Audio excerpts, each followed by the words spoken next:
बेटा उत्तम, हाँ पिताश्री। तुम्हारी माँ के मुखार बिंद से मैं सुना था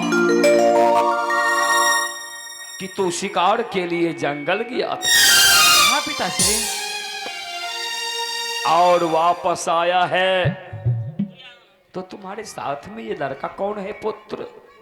पिताश्री, ये मेरा मित्र जी है पिताश्री। हाँ?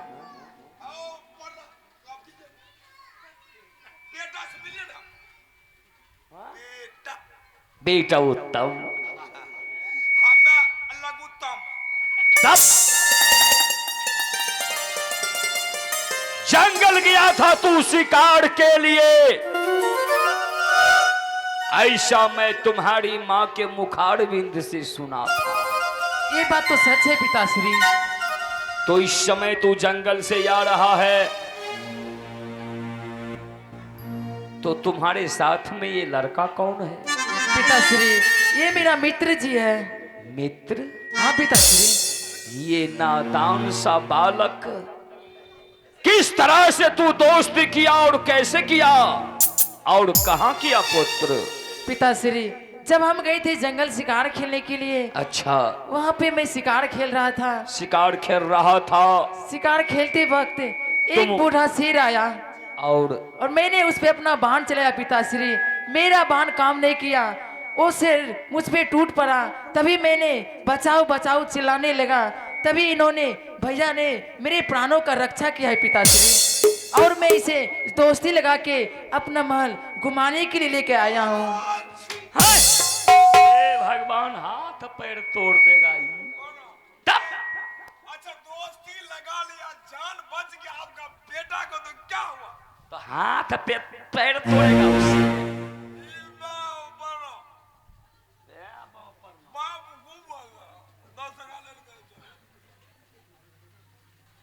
पुत्र, हाँ पिताश्री। इसी समय जरा सोचो, अपने दिलो दिमाग को लगाओ। अपने मन से जो करता है वो बहुत गलत है। तुम्हारी मां तुम्हें लाख मना की, फिर भी जंगल चला गया शिकार को। देख लिया पुत्र, जंगल जाने का नतीजा क्या हुआ? हाँ पिताश्री। जो अपनों की बात को ठुकराता है उसे रास्ते में ठोकर ही ठोकर लगता है। पिताश्री, हमसे गलती हो गया, आज के बाद में कभी ऐसा काम नहीं करूंगा मन मना पिताश्री। खो न मन मना। क्या बक रहा है तू रे? गायब है।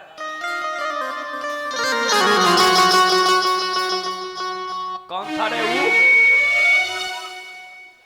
भतीजा रही है, कहाँ भेजा था?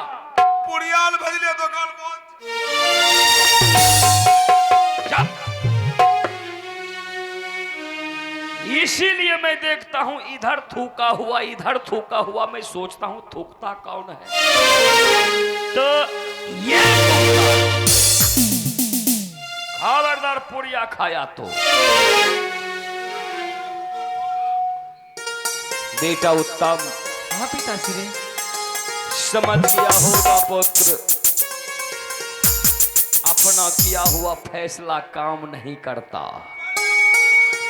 लेकिन पुत्र, बहुत बड़ा काम नेकी का किया, जो जंगल में ये लड़का तुम्हारे प्राण का रक्षा किया और तू इसके साथ में दोस्ती कर लिया।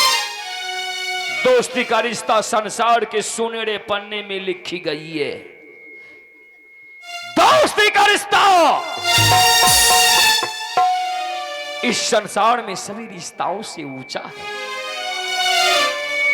आओ पुत्र, दोनों मित्र मिलकर के अपने पिता के गोद में बैठ जाओ। ठीक है पिताश्री। आजा बेटा, बैठ जाओ बैठ जाओ। मित्र जी, चलो चल के पिताश्री के गोद में बैठते हैं। नहीं मित्र, पिताश्री के गोद में आप बैठ जाइए, क्योंकि मैं बैठने का योग्य नहीं हूँ। क्यों मित्र? क्योंकि पिताजी के शरीर में राजशाही पोशाक पीताम्बरी पहना हुआ है और मेरे शरीर में मिट्टी और धूल है। इसलिए मित्र, आप पिताश्री की गोद में बैठ जाइए और मैं नीचे में बैठ जाता हूँ। नहीं पुत्र, क्या कह रहा है तू? ये मेरा पुत्र है और तू इसका मित्र।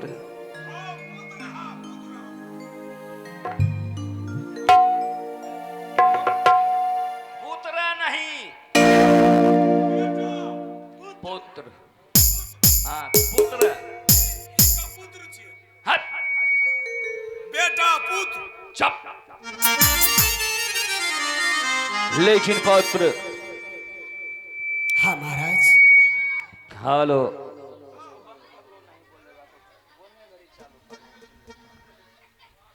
आज तो उत्तम का मित्र बनकर के दरबार में आया है, तो इसके साथ साथ तुम मेरे पुत्र के समान हो। इसलिए इन सब भावनाओं को निकाल दो पुत्र, कि तुम मेरे गोद में बैठोगे तो मेरा पोशाक और पीताम्बरी गंदे पड़ जाएंगे। नहीं पुत्र, आओ और तुम दोनों मित्र मिलकर के अपने पिता के गोद में बैठ जाओ। हेलो। उत्तम, हाँ पिताजी। दोनों मित्र मिलकर के आओ और अपने पिता के गोद में बैठ जाओ। आओ ठीक है पुत्र। पिताश्री। एक बहुना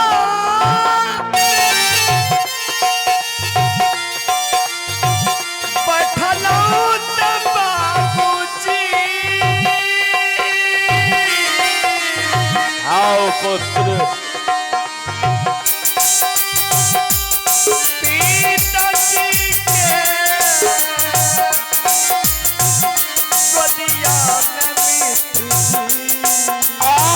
जय महादेव।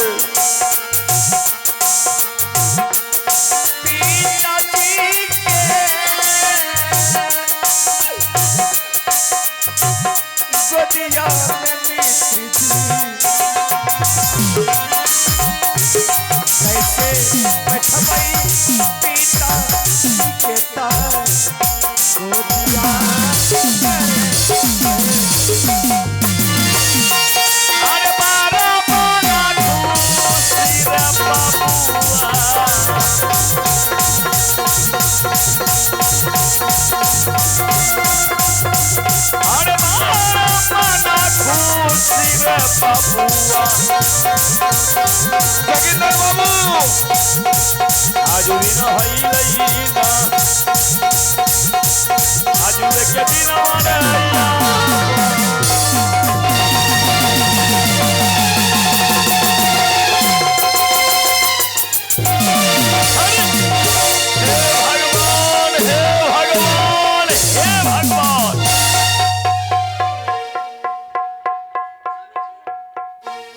हेलो, स्वामी जी, देख रहे हैं आप लोग? मैं आपको क्या कह के गई थी कि क्या? दूसरे बच्चों को आप गोद में नहीं बैठाए, तो क्यों बैठाए उसे आप? हे ईश्वर, हे विधाता, बचपन में हम सुनते थे। हाँ? खुड़ान में एक हाथी पगली हो जाती थी। जब कुछ बड़ा हुए तो देखें, पागल होते हुए नहीं देखें। पिताश्री बताते थे कि खुड़ान में एक हाथी पागल हो जाती है। और उसी तरह से ये हथनी जो है मेरी, पागल भागल हथनी। क्या मैं हथनी हूँ? एकरा हाथी लगा एकरा।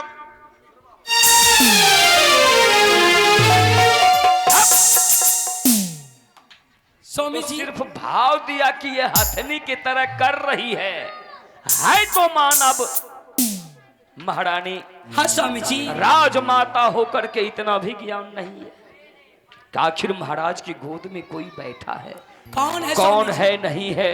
हाँ हाँ, कौन है मैं जानने के लिए चाहती हूँ। तो पूछो अपने लाडले को जिसे जंगल भेज दिया था। बेटा- वो भी तो मेरे